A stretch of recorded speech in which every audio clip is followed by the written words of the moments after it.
ये बड़ी बड़ी युवा सांसद हैं और बहुत अच्छा बोली, तो हमको लगा कि ये आप तक पहुंचाना चाहिए। उसके बाद संजय सिंह साहब जो हैं आम आदमी पार्टी के नेता, राज्यसभा में उनके सांसद, उन्होंने एक धुआंधार भाषण किया।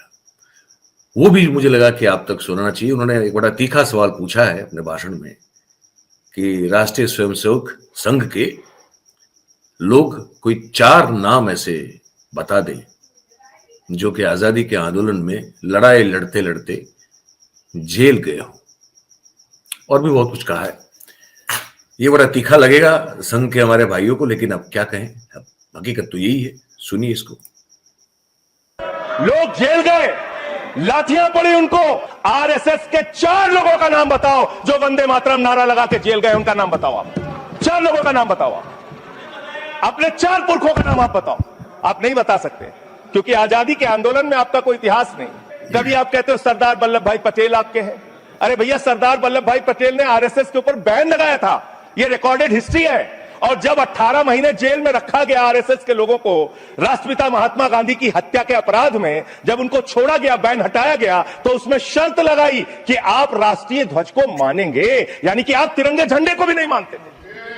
आपने 52 साल तक हिंदुस्तान का तिरंगा झंडा आरएसएस के मुख्यालय पे नहीं फहराया सर, नहीं फहराया। और 3 लोगों ने आरएसएस के मुख्यालय पर जब यह झंडा फहराया, उन तीनों के नाम मैं पढ़ रहा हूं, विजय, उन्मद, दिलीप, इन तीनों लोगों के खिलाफ आरएसएस ने एफआईआर दर्ज कराई। किस अपराध में? कि हमारे दफ्तर में तिरंगा क्यों फहरा दिया। और कितने साल तक मुकदमा लड़े? 13 साल तक मुकदमा लड़े। यह है आपकी असलियत। आप तिरंगे का विरोध करते हैं, भारत के राष्ट्रीय ध्वज का विरोध करते हैं। जो लोग तिरंगे और राष्ट्रीय ध्वज का विरोध कर सकते हैं वो भारत माता के सच्चे सपूत नहीं है। आप भारत के राष्ट्रगान का विरोध कर रहे हैं।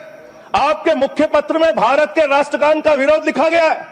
इसके लिए भारत के प्रधानमंत्री को और पूरी की पूरी भारतीय जनता पार्टी को, जो अपने आप को आरएसएस को अपना आदर्श मानती है, पूरे देश से माफी मांगनी चाहिए। आपने तिरंगे का विरोध किया, राष्ट्रगान का विरोद किया, वंदे मातरम आपने लगाया नहीं कभी। कोई आपका व्यक्ति देश की आजादी के आंदोलन में जेल नहीं गया। कभी आपने कोई देश के लिए, हमारे यहां अवधि में कहावत है, नाखून कटाए के शहीद ना बना भैया। तू तो नाखूनों नहीं कटाया भैया, बिना नाखून कटाए शहीद बना चाहता है। जिन्ना के साथ आपके कितने गहरे और मधुर संबंध थे, क्या इस देश के लोगों को पता है? नहीं पता, मैं बताता हूं। श्यामा प्रसाद मुखर्जी जी फजलुल हक की गवर्नमेंट में फाइनेंस मिनिस्टर थे, और फाइनेंस मिनिस्टर रहते हुए उन्होंने अंग्रेज गवर्नर को चिट्ठी लिखी थी। यह चिट्ठी लिखी है। आपने भारत छोड़ो आंदोलन के खिलाफ, आपके नेता, जनसंघ के पहले राष्ट्रीय अध्यक्ष और तत्कालीन गवर्नमेंट में जो वित्त मंत्री थे, उन्होंने चिट्ठी लिखी अंग्रेज गवर्नर को और कहा कि भारत छोड़ो आंदोलन, जो हिंदुस्तान के क्रांतिकारियों का आंदोलन था, जो देश की आजादी का आंदोलन था, वो आंदोलन कुचल देना चाहिए, खत्म कर देना चाहिए। यह है रिकॉर्डेड हिस्ट्री आपकी। जिन्ना और आपके रिश्ते क्या थे? कितने मधुर रिश्ते थे। एक राज्य में सरकार नहीं बनाई माननीय उन्होंने, नॉर्थ वेस्ट फ्रंटियर, सिंध प्रांत, और फजलुल हक की गवर्नमेंट। फजलुल हक वो शख्स है जो पाकिस्तान बनने के बाद वहां की सरकार का गृह मंत्री बना। आपके रिश्ते उन लोगों के साथ थे, यह देश को पता होना चाहिए।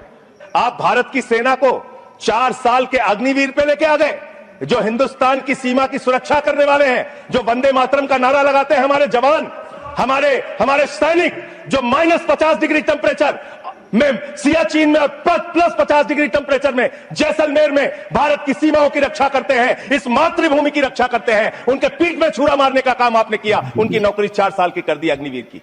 आपको मातृभूमि से प्यार है, आप देशभक्ति की बात करेंगे। अरे मैंने साइकिल चोर सुना था, लॉकेट चोर सुना था, स्कूटर चोर सुना था, मैंने सुना था तमाम तरह के चोर होते हैं। आप लोग तो वोट चोर निकल गए हिंदुस्तान के अंदर।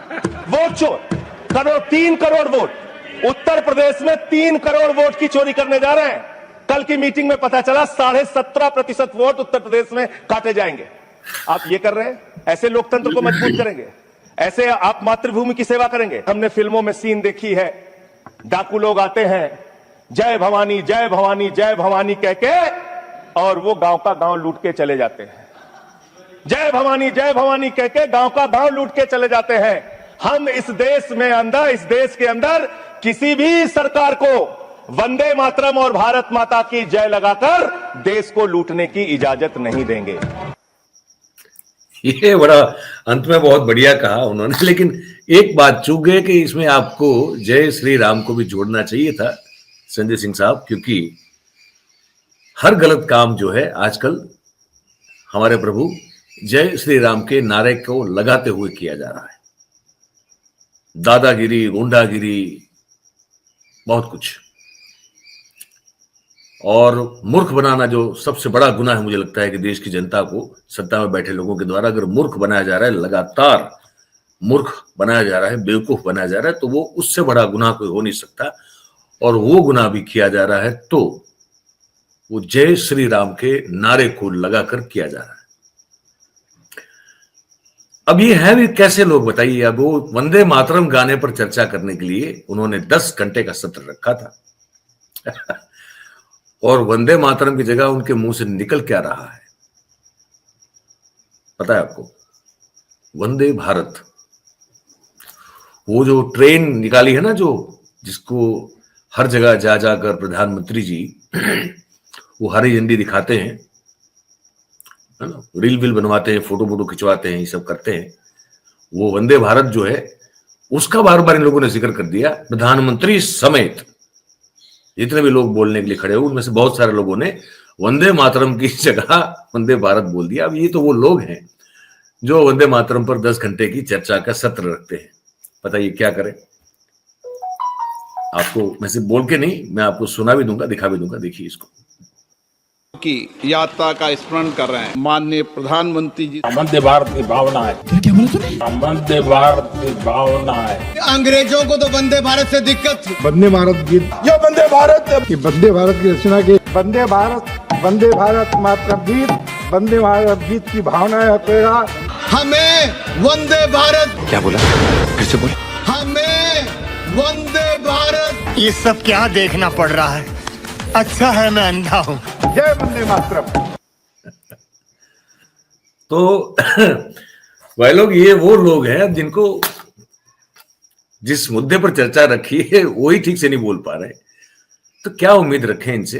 खैर, पर ये छोटी सी बात थी, ये छोटे से वीडियो में हमें आपको बतानी थी, हमने बता दी। आपकी बारी है अभी। कमेंट करके लिख के जरूर से बताइए कि आपकी क्या राय बनती है इस मुद्दे पर, और अगर अच्छी लगी हो ये बातचीत, ये जो प्रस्तुति है, तो फिर आप इसको लाइक कर सकते हैं, इस वीडियो को। इसकी लिंक को आप हो सके उतना शेयर कीजिए, और चैनल को अभी तक सब्सक्राइब नहीं किया है तो कर लें और अपने साथियों से भी करवाएं। बहुत बहुत धन्यवाद करेंगे आप सभी का। दिन आपका शुभ रहे सबका, ये आप सबको शुभकामना देते हैं, है ना। Thank you very much. धन्यवाद। नमस्कार।